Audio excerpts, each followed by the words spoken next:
What's up, y'all? Erroneous here, back with another Raid Shadow Legends video. In today's video, I want to go over the brand new fusion LYSANTHIR BEASTBANE, and I'm going to go over whether or not I'm going to go for this fusion and whether I think you should go for this fusion as well. So let's get into it.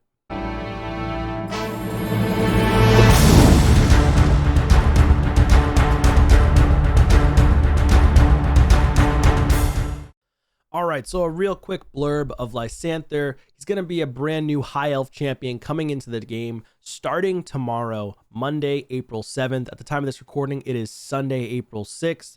So he's going to be a high elf legendary champion. He's going to be a defense-based champion, and he's going to be spirit affinity. LYSANTHIR BEASTBANE, a Hydra damage dealer, so he's going to specialize mainly in Hydra, for countering, devour, and rescuing allies. Which is interesting. Countering and devour, that's a new mechanic that's coming to the game. How to counter that devour other than just straight up damage, I assume. That will also benefit from some accuracy stats to be able to place debuffs. So it sounds kind of basic so far. Doesn't seem like he's going to be a damage dealer from the looks of it, or he could be a damage dealer, but definitely not PvP. I'm not reading anything PvP so far. His A1 places a hex debuff on the enemy with the first hit, and an increased crit damage buff on himself with the second one. That's pretty weak. I think that's pretty weak so far. The A2, a single hit target two-hitter with a chance to repeat his attack. So he could do up to 4 hits, which is not bad. The damage of the skill will increase by up to 50% each time the ally is devoured. Okay, interesting. So it's supposed to do a lot more damage to the head that's devoured. However, his hex is only a single target hitter. Yeah, so that the Hydra head has a 75% chance to redirect that hit. So I really think they should have made the A1 an AoE, so that way he can guarantee a hex on everybody. That would have made him 10 times better already just from reading this. In going back to the A2, if he does more damage to the head that devours the ally, it makes it easier for him to free his teammates. Moreover, this will be his go-to skill when counterattacking or joining an ally attack. So you want to build him into a team that has multiple ally attackers. But again, you need the survivability still too if you're going to use him in Nightmare. Seems like he'd be utilized somewhere like Brutal, but Nightmare might be hard to keep him alive if you're trying to have him pair with multiple ally attackers. Unless you have really, really strong support champions, which a lot of people don't have those Void legendaries or mythical support champions still. So you're probably going to have the basic champions if you're early or mid-game. All right, let's go on to the A3. It's an AoE 2-hitter. Okay, now it's an AoE all of a sudden. Will place a decreased speed and a weaken debuff on all enemies for 2 turns after the attack. These debuffs will be placed before the attack if the target is under a hex. So it sucks because you need another hex champion. So his kit's kind of wonky. His kit is kind of wonky already. It just seems pretty subpar. It seems like a C tier kit so far. Very C tier-esque. Because they should have given him, on his A3, the AoE, the chance to place hex as well. Or like place his hex before hitting the target. Or synergize with doing more damage to all targets under hex, whether it be for PvE or PvP. The debuffs will be placed before the attack if they're already under a hex. So that means you're trying to pair another hexer with him, which, again, if you're having to pair multiple champions with hex, you don't want to do that. You need to strategize and synergize your entire team, and you really want to have one person placing hex the entire time if possible, not multiple champions, because you're just limiting the amount of champions for damage or other supporting aspects or other debuffs that you want to put on the head. So far, it doesn't seem amazing. His passive, to maximize his ability to rescue allies, LYSANTHIR will ignore life barrier and ally protection buffs. Also, for each buff on LYSANTHIR, his defense will be raised up to a bonus 50% for each buff. So he would be paired really well with Fina. Fina is a Unity champion. I actually have Fina, so I might consider going for this guy, but he's really, it seems like he's not that great so far. I already have my entire team set up at this point in time for my Hydra teams where I can run full auto against every single Hydra and get all of the chests for the 1.3 billion damage and everything on this free-to-play account that I've had for a long time. So is he going to make a huge impact on my account if I were to pair him with Fina? Maybe. Why am I taking so long to find her? Here she is. So she is very strong with her counterparts for high elves. Grants an extra turn on this ability. Places 3 buffs right there. She would need to be in full protection though, because of the heads are certain heads will steal the buffs and then spread them onto the entire Hydra team there.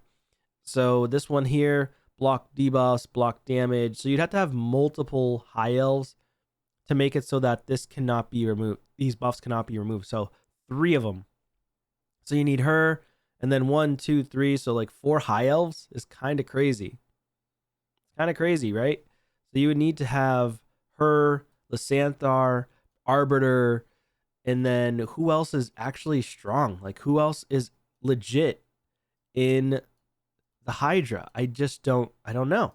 Let me take a look. So if I go to high elves here, I guess you could say Deliana, but she's more of like a mid game to some late game.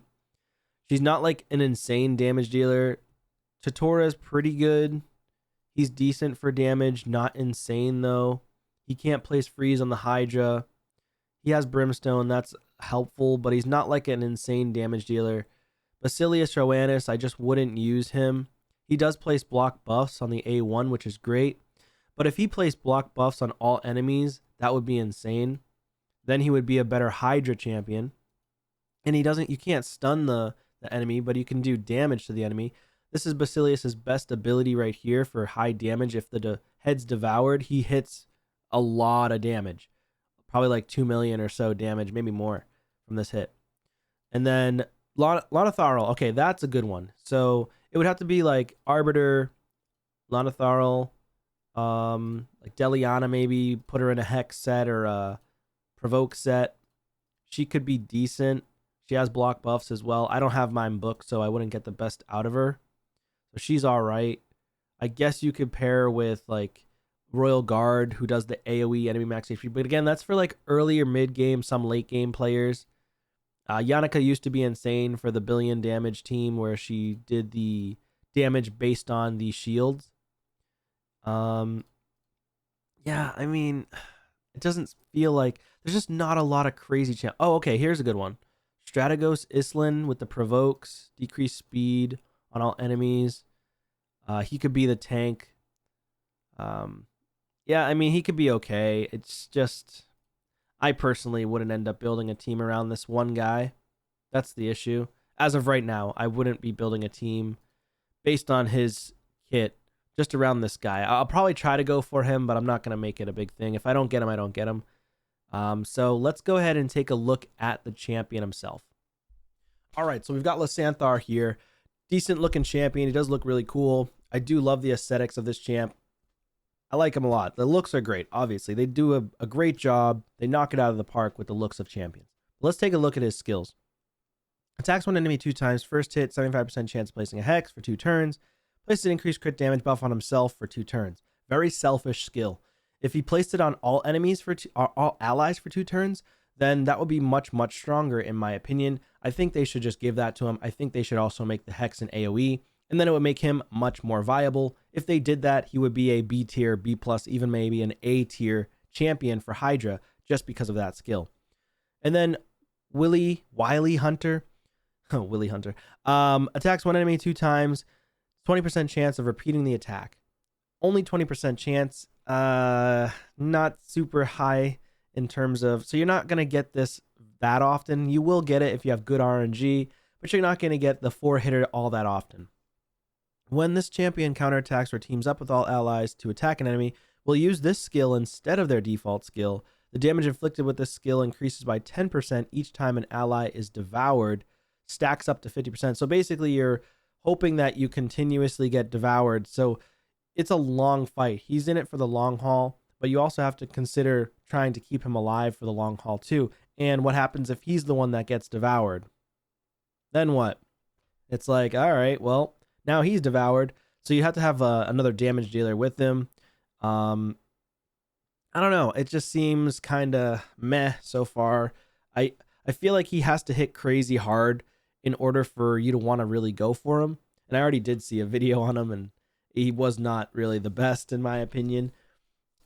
So I think he needs a damage buff already. So it's on a 3-turn cooldown, which is great if you book it out. But are you really going to be utilizing all your books for this guy? Especially when you can't really use him in PvP. He's just not super powerful in PvP. He's just halfway decent. Average. I would say average for PvP and average for PvE. If you have a Thor, you're going to use Thor over this guy all day, every day. If you're just starting out in the game and you're early game or mid game, maybe you go for this guy if you have the resources, but he's not going to be like the be all end all, but he will be strong on your account because of the decreased speed and a weaken on all enemies. But it only works if the Hex is out there. So if you don't have another Hex champion like Mithrala or something like that, then he's just not good. I mean, it just feels bad. I wish he just placed the Hex before attacking, and then after finishing the attack, he places decreased speed and weaken for 2 turns. It is on a 3-turn, which is great. Books out to 100%, which is great, but the damage is not really insane.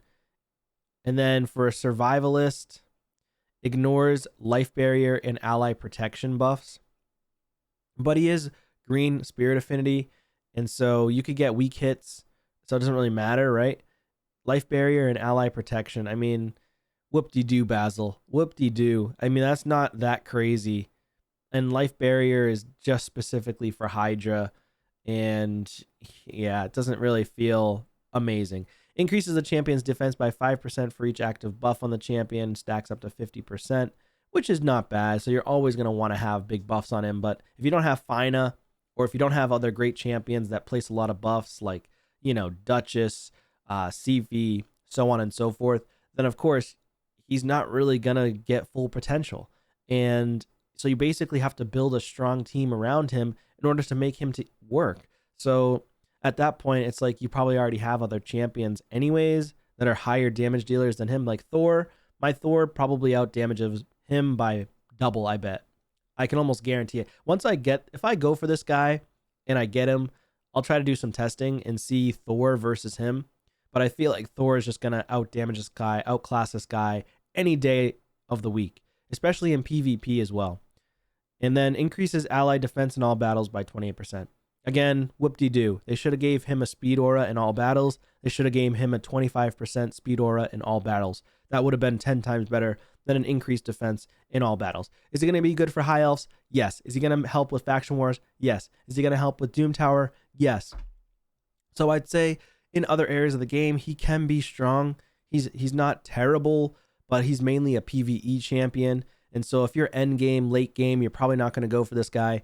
Even early and mid game, he's just like a C tier. Early mid game, he's probably going to be A tier because it's early mid game. You don't really have a ton of champions, but you still have Kale. Or other damage dealers that are rares that are probably going to campaign farm faster than this guy. So he's still like a B tier, even early mid game. I guess you could consider him being A tier early mid game, but I mean, that's kind of hard to debate, to be honest. So this guy, he's definitely a skippable champion for sure for anybody. But the only reason why I would go for him is just to collect the Pokemon, or just to make sure if you end up pulling a champion in the future, you end up getting a duplicate of him, and then he's used for Faction Guardians. So for example, for me, I would utilize this guy for Faction Guardians because I don't really have many high elves. And all my high elves, I always end up getting fusions or login duplicates. So Shiramani is just one of the outliers here, but mainly I get duplicates of fusions and login champions.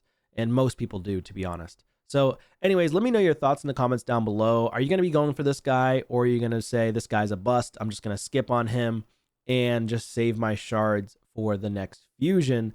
Honestly, it wouldn't be a bad opportunity for you to do that, or option for you to do that. So just do whatever works with your account. At the end of the day, it's based on your account progression.